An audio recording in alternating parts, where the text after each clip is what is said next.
बिस्मिल्लाहिर्रहमानिर्रहीम अस्सलामु अलैकुम वरहमतुल्लाहि वबरकातुहू। नाज़रीन, आर नॉलेज ऑफिशियल में खुश आमदीद। आपका मेज़बान रऊफ़ अहमद एक नए प्रोग्राम के साथ हाज़िर है, जिसमें हम बात करेंगे अमरूद की मशहूर इक़साम। क्योंकि हमारे एक नाज़रीन ने क्वेश्चन किया है कमेंट्स में कि मुझे अमरूद की इक़साम के मतलब बताएं कि जो ज़्यादा बेहतर हैं, कि वो अमरूद का बाग लगाना चाहता है। ठीक है, अमरूद की नाज़रीन जो अच्छी इक़साम हैं, जो मशहूर वैराइटीज़ हैं, उनके मतलब बताने से पहले मैं आपको थोड़ा सा ये बता दूं कि अमरूद जो काश्त करते हैं, अमरूद में अगर हम सितंबर में काश्त करेंगे, जो बेस्ट मौसम है इसकी काश्त का, अमरूद की काश्त का। लेकिन इसमें जो काश्त किए गए पौधे हैं, पहले साल हमको इनको कोरे से बचाना पड़ता है। ठीक है, कोरे से बचाने के लिए इसको मुकम्मल तौर पर कवर करेंगे तो वो हमारे पौधे बच जाएंगे और वो अगले साल यानी वो फल देने के काबिल हो जाएंगे। दूसरा है नाज़रीन, फरवरी मार्च में लगाए जाते हैं। ठीक है, जो वो बेहतरीन मौसम होते हैं पौधों को ग्रो करने का, हर किस्म के पौधों, फलदार पौधों को ग्रो करने का जो बेहतरीन मौसम होता है। लेकिन उसमें जो है मसला ये है कि उसके बाद आगे गर्मी आती है। वो गर्मी में उसको यानी पानी की कमी की वजह से पौधों को मरने का खदशा रहता है। अगर आप सर्दियों में लगाते हैं और आप कोरे से उसको कवर कर सकते हैं तो फिर भी आपके लिए कोई मसला नहीं, जब मर्ज़ी लगाएं। सर्द मौसम में सितंबर में लगाएं या अगस्त में लगाएं। और इसी तरह अगर आप फरवरी मार्च में लगाते हैं, आपको पानी का कोई मसला नहीं है। आप पानी में उसको जब ज़रूरत होती है उसको मुताबिक या पानी लगा सकते हैं बाहर जल्दी कम वक्फे से, तो फिर आपको उसको भी काश्त करने का मसला नहीं है। हाँ, अगर आपके पास पानी की दस्तयाबी मौजूद है, आपको पानी का मसला नहीं है, ठीक है, तो फिर आप साल में किसी भी वक्त आप लगा सकते हैं। ठीक है, अब मैं बढ़ता हूँ इसकी इक़साम की जानिब। पाकिस्तान में वैसे तो बहुत सारी जो इक़साम हैं वो काश्त हो रही हैं, लेकिन मैं आपको चंद मशहूर इक़साम के मतलब पहले बताऊँगा। ठीक है, इसमें सबसे जो पहला नंबर आता है वो है इलाहाबादी या सफ़ेद गोला या गोला सफ़ेद। ठीक है, इलाहाबादी या गोला सफ़ेद। इसका जो शेप है, जिसामत है, वो गोल होती है और इसका जो गूदा है फल का वो अंदर से सफ़ेद होता है। और इसकी जो पैदावारी सलाहियत है वो 80 किलोग्राम से लेकर 100 किलोग्राम तक फ़ी पौधा होती है। ये बहुत मशहूर और मकबूल है जो हमारे पाकिस्तान में। इसकी बहुत अच्छी पैदावार रहती है अगर आप उसको फ्रूट फ्लाई से बचा लेते हैं। और फ्रूट फ्लाई के बचाव के लिए हमारे पास अलग प्रोग्राम मौजूद हैं, सीट्रस के प्लेलिस्ट में मौजूद हैं। और दूसरा एक और हम प्रोग्राम इंशाल्लाह अनकरीब जल्दी करेंगे, जिसमें हम स्प्रे यानी पेस्टिसाइड के बगैर, यानी स्प्रे पौधों को ऊपर जहर लगाने के बगैर हम इसको फ्रूट फ्लाई के कंट्रोल के मतलब अनकरीब आपको इसके मतलब एक प्रोग्राम तश्कील दे रहे हैं। वो आपको अमरूद में फ्रूट फ्लाई के कंट्रोल के लिए और सीट्रस में फ्रूट फ्लाई के कंट्रोल के लिए बहुत मुनासिब रहेगा। और अमली तरीका भी हम इसका करेंगे हम अपने, क्योंकि मेरा पास गार्डन है सीट्रस का, तो इसमें हम फ्रूट फ्लाई के कंट्रोल का जो है ना एक बहुत अच्छा तरीका अपनाने लगे हैं, जिसमें हम स्प्रे के बगैर फ्रूट फ्लाई को कंट्रोल कर सकेंगे। और जो दूसरी किस्म है इसकी मतलब अमरूद की बताने लगा हूँ, मशहूर किस्म है, वो है सुरखा या गोला सुर्ख। ये गोला सफ़ेद और गोला सुर्ख या सुरखा या इलाहाबादी, ये तकरीबन एक ही किस्म की खसियत रखती हैं।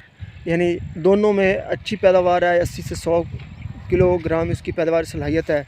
ये भी गोल होता है और इसका, लेकिन इसका गूदा अंदर से सुर्ख है, इसलिए इसको सुरखा या गोला सुर्ख कहते हैं।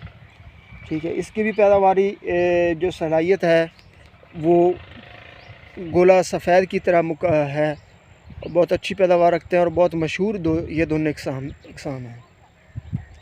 और तीसरी जो इक़साम आती है वो सुराही है। सुराही दो किस्म के हैं साइज़ के हिसाब से, यानी छोटी सुराही और बड़ी सुराही।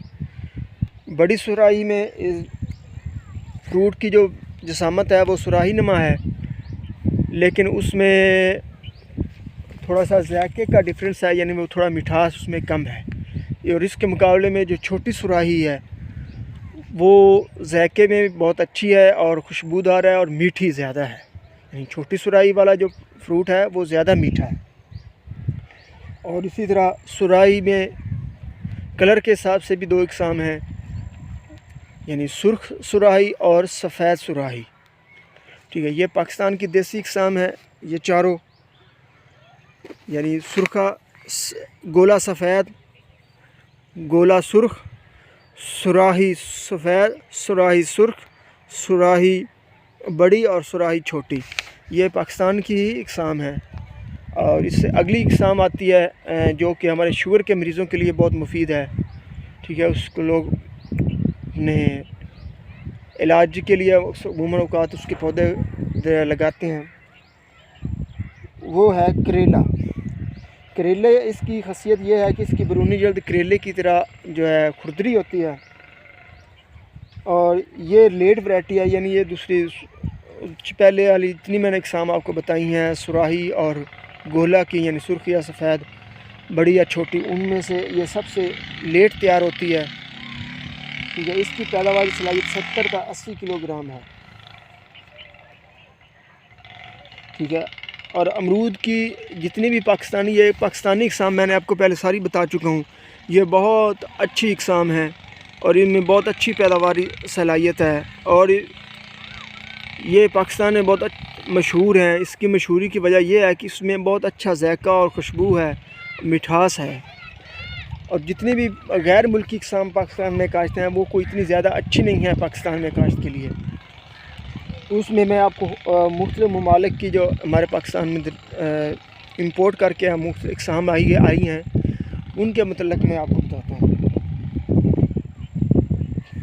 पहली में है रेड इंडिया। रेड इंडिया अंदर से इसका जो गूदा है वो है सुर्ख है, इसलिए इसको रेड इंडिया बोलते हैं। ये पाकिस्तान में ज़्यादा मशहूर मकबूल नहीं हो सकी। दूसरी है मलेशिया की जो इकसाम है वो उसमें है मलेशियन मंजेंटा है। ये तो काली होती है, यानी ज़्यादा सुर्ख होती है, अंदर से काली दिखती है और ये अंदर से सुर्ख ज़्यादा होती है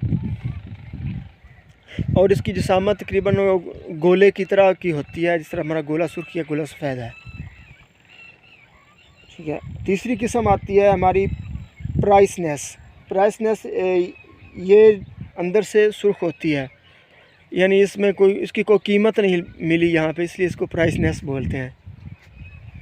ठीक है, चौथी इकसाम है हांगकॉन्ग की, हांगकॉन्ग पिंक। हांगकॉन्ग पिंक ये गोलानुमा होती है, अंदर से सुर्ख होती है। और पांचवी इकसाम जो कि बैरून मुल्क से आई है वो है रूबी सुप्रीम। ये भी अच्छी है और अंदर से ये भी सुर्ख है। और इंडोनेशिया की आई है इंडोनेशियन सीडलेस। ये अंदर से सफ़ेद है और इसकी जिसामत वो गोल है।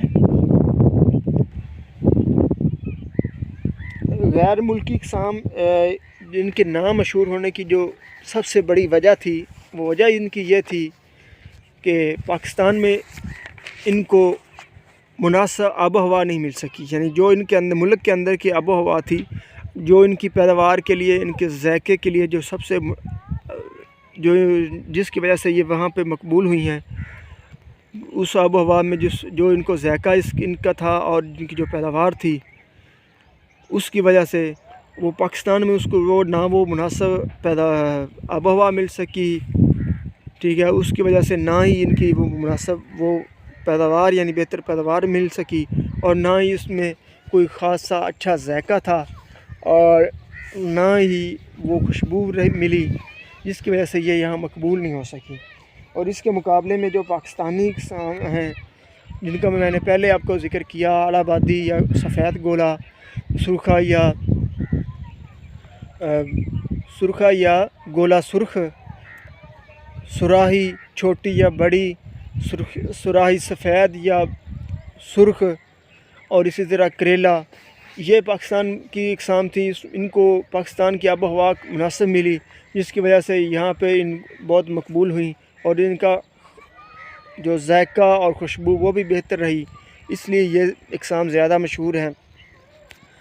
जो दोस्त मेरा क्वेश्चन कर रहा था कि कौन सी इकसाम बेहतर हैं, यानी इनका कौन सी वो लगाए, तो मैं कहूँगा कि पाकिस्तान वाली तकरीबन सारी मिक्स करके लगा लें, क्योंकि कुछ लोग सुर्ख को पसंद करते हैं, कुछ सफ़ेद को, और इसी तरह कुछ सुराही नुमा मिठास को ज़्यादा छोटी सुराही लगा लें। यानी 3-4 इकसाम आप मिक्स करके लगा लें तो वो आपके लिए ज़्यादा बेहतर होगा। ठीक है, इसके साथ हमारा प्रोग्राम तो आपको पहुँचा। अपनी दुआ में रखा। पाकिस्तान जिंदाबाद।